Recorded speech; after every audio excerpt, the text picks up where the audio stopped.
Сәлем достар, баршаларыңызға бүгін сіздерге 2025 жылы ИП ашылу жолын көрсететін боламын. Менің арнама тіркеліп, комментарий жазып, лайк басып қолдап кетіңіздер. ИП Елисенс KZ деген сайт арқылы ашылады. Елисенс деп Google-ға жазып аласыздар. Осылай, егер де сіздер тіркелмеген болсаңыздар, зарегистрировать деп ECP көмегімен сіздер тіркеліп алсаңыздар болады. Егер де сіздер тіркеліп болған болсаңыздар, YouGov арқылы кірсеңіздер болады.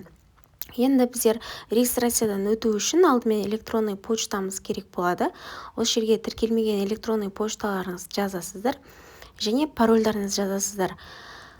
Сіздерге парольдарыңызды оңай болу үшін сіздерге английский тілде ішінде саны да бар, аты да бар және звездочкалары бар. Парольдарыңызды ұмытпай жазсаңыздар болады осы жерге. Электронный почта, пароль и тағы да подтверждение пароля деген жерге тағы да парольдарыңызды қайталап жазасыздар. Барлығын жазып болған соң выбрать сертификат деп ECP ключтарыңызбен қол қойып, осылай тіркеліп алсаңыздар болады. Ары қарай, егер де сіздер тіркеліп болсаңыздар, парольдарыңызды ұмытып қалған жағдайда қалай істейміз, оған қалай базаға кіреміз, Елисенс базасына. Сол туралы айтатын боламын. Ол кезде уже сіздер жоғары жақта войти деген батырма болады. Сол батырманы басасыздар.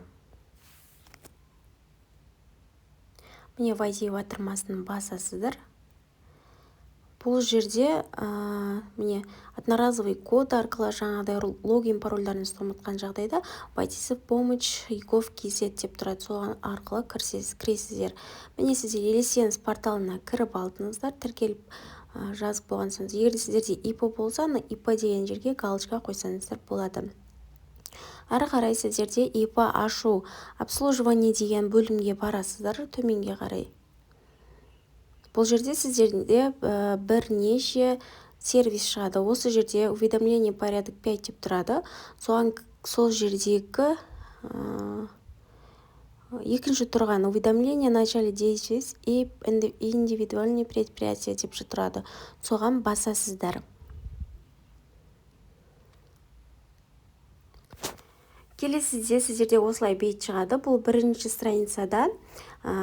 Егер де жаңадан ИП ашып жатсаңыздар, біріншісін таңдайсыздар. Егер де ИП-ларыңыз бар, сіздер оған изменение жасайтын болсаңыздар, екінші дегенді таңдайсыздар. Бізде жаңадан ИП ашуды көрсететін боламын.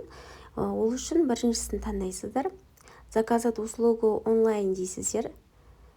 Сіздерде ИП-ларыңызды қай аудандан таңдап жатырсыздар, қандай облыстан таңдап жатырсыздар, соны таңдайсыздар. Бізде мысалға өзіміздің ИП-мызды қойып жатқан адрес бойынша облысты таңдап жатырмын жерде, және аудандарыңызды таңдайсыздар осы жерде. Облысты басқан кезде астында сіздерге қалаларын шығарып береді. Немесе аудандарын шығарып береді. Осы жерде өзіңізге сай келетін ауданыңызды таңдап аласыз.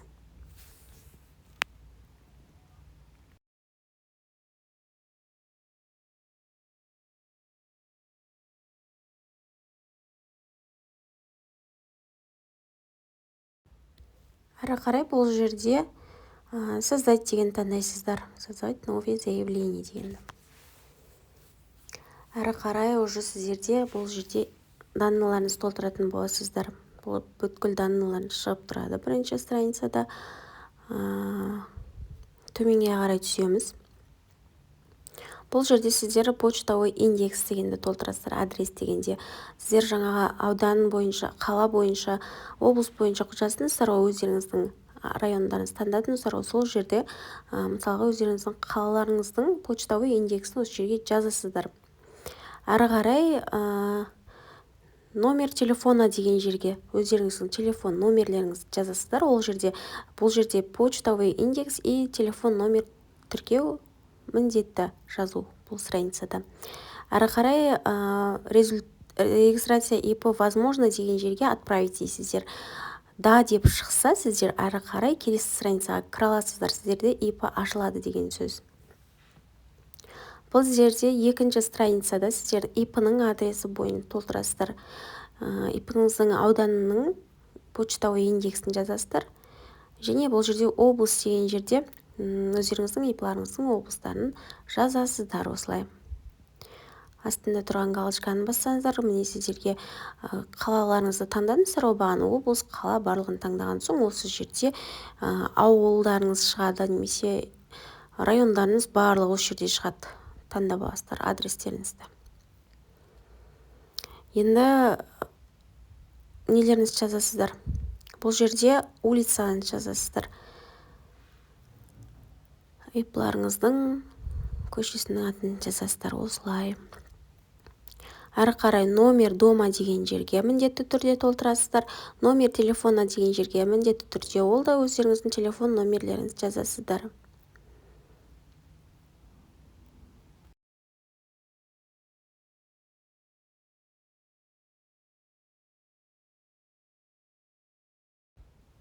Төменге қарай түскенде наименование ИП деп тұрады. Бұл жерге сіздер ипларыңыздың атауын қалай қойын деп жатырсыздар, соны жасасыздар. ИП деп жазасыздар.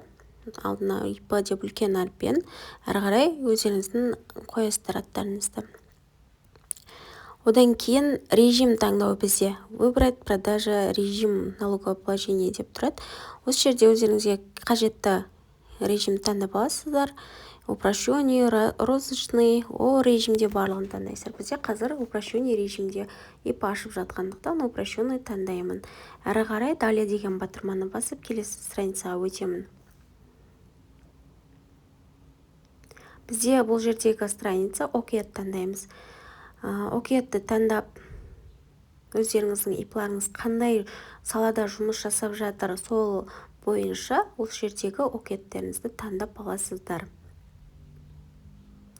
Бізде қазір онлайн жұмыс болғандықтан розручный деген таңдап аламыз. Оптом торговля деген өздеріңізге океттеріңізді таңдап аласыздар. Бұл жерде бір емес, бірнеше окет таңдап алсаңыздар болады. Қазір сіздер главный бір окет таңдап аласыздар. Астында тағы да добавить деген болады. Сол жерге бірнеше өздеріңіздің океттеріңізді таңдап алсаңыздар болады. Өздеріңізге қажетті океттерді Google'дан көріп алсаңыздар да болады. Әрі қарай далені басасыздар. Сіздерде осылай ECP ключ немесе QR сканерді есте дейді. Сіздер ECP ключтарыңызды таңдап, выбрать сертификат деп, ECP ключтарыңызбен подписать етесіздер.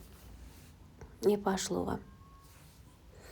Парольдарыңызды жазасыздар осы жерде ECP ключтарыңыздың. Загрузка болып жатыр. Менде қазір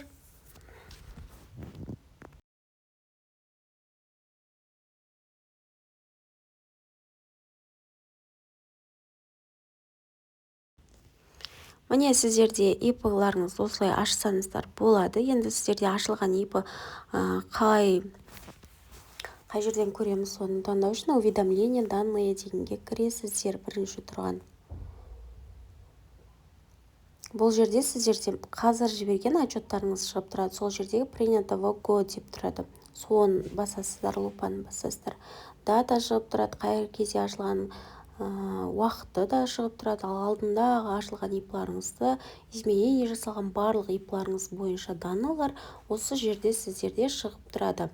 Сіздерде қазіргі ашылған ипларыңызды көру үшін жаңағы ашылған статус дегендегі принято дегенге басасыздар. Осы жерде скачать уведомление талондарыңызды немесе басқа да ИП-ның документтерін осы жерден сіздер скачать етіп алсаңыздар болады.